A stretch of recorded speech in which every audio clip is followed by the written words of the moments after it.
Captain my captain. இதை எழுதுனது யார் அப்படின்னா வால்ட் விட்மன். வால்ட் விட்மன் எப்போ பிறந்திருக்காங்க அப்படின்னா 31 May 1819 பிறந்திருக்காங்க.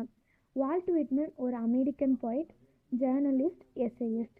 இவங்களோட வெல் நோன் ஒர்க் என்ன அப்படின்னா லீவ்ஸ் ஆஃப் கிராஸ். இவங்களை ஃபாதர் ஆஃப் அமெரிக்கன் பொயட்ரி அப்படின்னு சொல்கிறாங்க. வால்ட் விட்மன் எழுதின ஓ கேப்டன் மை கேப்டன் அப்படிங்கிற ஒர்க் 1865 பப்ளிஷ் ஆகிருக்கு. இந்த போமோட தீம்ஸ் என்னெல்லாம் அப்படின்னா leadership, selflessness, unwavering determination, grief and challenge of accepting loss, patriotism and unity, the costs of victory. Walt Whitman எழுதின இந்த ஓ கேப்டன் மை கேப்டன் அப்படிங்கிற மொத்தம் 3 ஸ்டான்சாஸ் இருக்குது. இது ஒரு சிம்பாலிக்கான போம். இந்த போமில் நிறைய சிம்பாலிக்கான வேர்ட்ஸ் எல்லாமே யூஸ் பண்ணியிருக்காங்க. எந்த மாதிரி அப்படின்னா இந்த போமில் யூஸ் பண்ணப்பட்ட வேர்டான கேப்டன் அப்படிங்கிறது ஆப்ரஹாம் லிங்கனை ரெஃபர் பண்ணுற மாதிரியும், ஷிப் அப்படிங்கிற ஒரு வார்த்தை யுனைடெட் ஸ்டேட்ஸ் ஆஃப் அமெரிக்காவை ரெஃபர் பண்ணுற மாதிரியும் கொடுத்துருக்காங்க. இந்த போம் எதை பற்றி சொல்லுது அப்படின்னா சிவில் வாரோட எண்டில் இவங்களோட யூனியன் எப்படி வின் பண்ணாங்க அப்படிங்கிறத பற்றியும், அந்த சிவில் வாரோட எண்டில் ஆப்ரஹாம் லிங்கன் எப்படி இறந்து போனாங்க அப்படிங்கிறத பற்றியும் டெஸ்கிரைப் பண்ணுற மாதிரி தான் இந்த போம் இருக்குது. ஃபஸ்ட்டு ஸ்டான்ஸால் வால்ட் விட்மன் அந்த ஷிப்போட கேப்டனை கூப்பிட்டு என்ன சொல்கிறாங்க அப்படின்னா நம்மளோட ஃபியர்ஃபுல் ட்ரிப் எண்டுக்கு வந்துருச்சு அப்படின்னு சொல்லிட்டு சொல்கிறாங்க.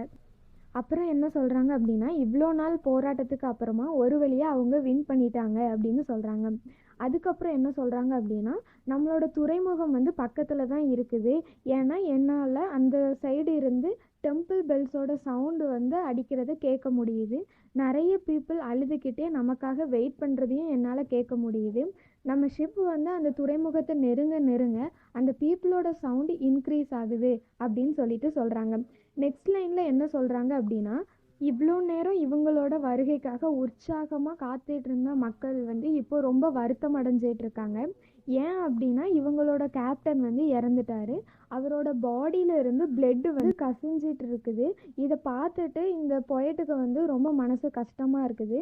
பொயட் கேப்டனை பற்றி என்ன சொல்கிறாரு அப்படின்னா இந்த விக்ட்ரிக்கு காரணமே நம்ம கேப்டன் தான். இவ்வளோ நாள் போராடி நமக்கு விக்ட்ரியை வாங்கி தந்துட்டு அவங்க இப்போ இறந்துருக்காங்க. எல்லா பீப்புளாலையும் ப்ரைஸ் பண்ண வேண்டிய கேப்டன் இப்போ லைஃப்லெஸ்ஸாக இருக்காங்க. இவங்களோட பிரேவரி எவ்வளோக்குள்ள இந்த வாரில் ப்ளே பண்ணியிருக்கு. இது எல்லாத்துக்கும் பீப்புள் அவங்கள ப்ரைஸ் பண்ணணும் அப்படிங்கிற ஒரு டைம் வரும் பொழுது நம்ம கேப்டன் இப்படி லைஃப்லெஸ்ஸாக ஆகிட்டாங்களே அப்படின்னு சொல்லிட்டு ரொம்ப கஷ்டப்படுறாங்க. நெக்ஸ்ட்டு ஸ்டான்ஸால் வால்ட்மன் கேப்டன் கிட்ட பேசுகிறதுக்கு ட்ரை பண்ணுறாங்க.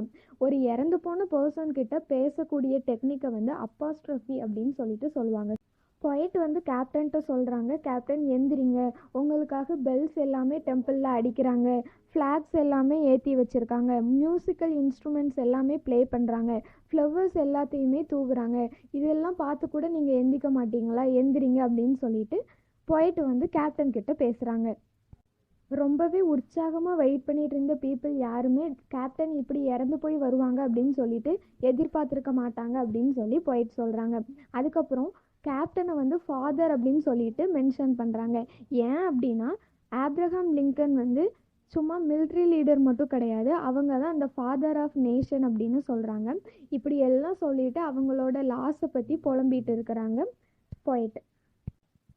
தேர்ட் ஸ்டான்ஸால் என்ன பார்க்கலாம் அப்படின்னா டியூவாலிட்டி ஆஃப் எமோஷன்ஸை பார்க்கலாம். ஏன் அப்படின்னா பொயட் வால்ட் விட்மன் ஒரு விக்ட்ரி கிடச்சிருச்சு அப்படின்னு சொல்லிட்டு ஒரு சந்தோஷத்தை எக்ஸ்பீரியன்ஸ் பண்ணுவாங்க. அதே நேரத்தில் கேப்டன் இறந்து போயிட்டாங்க அப்படின்னு சொல்லிட்டு அதை நினச்சி ரொம்ப வருத்தப்படுவாங்க. கேப்டனோட டெத் அப்படிங்கிறது அவங்களோட நேஷனுக்கு ஒரு ரொம்ப பெரிய லாஸ். கேப்டனை பார்த்து பொயட் என்ன சொல்கிறாங்கன்னா இவ்வளோ பெரிய விக்ட்ரிக்கு காரணமான கேப்டன் இப்போ இறந்து போயிட்டாங்களே, அவங்களோட லிப்ஸ் எல்லாம் இப்படி பேல் ஆயிருச்சு அப்படின்னு சொல்லிட்டு ஒவ்வொன்றா சொல்லி அவங்களோட கஷ்டத்தை எல்லாத்தையும் வெளிப்படுத்துவாங்க. இந்த போம் எப்படி எண்ட் ஆகும் அப்படின்னா விக்டரியோட ஹாப்பினஸை எக்ஸ்பிளைன் பண்ணுற மாதிரியும் அதே நேரத்தில் ஒரு லாஸ் எப்படி இருக்கும் அப்படிங்கிறத காமிச்சும் எண்ட் ஆகும்.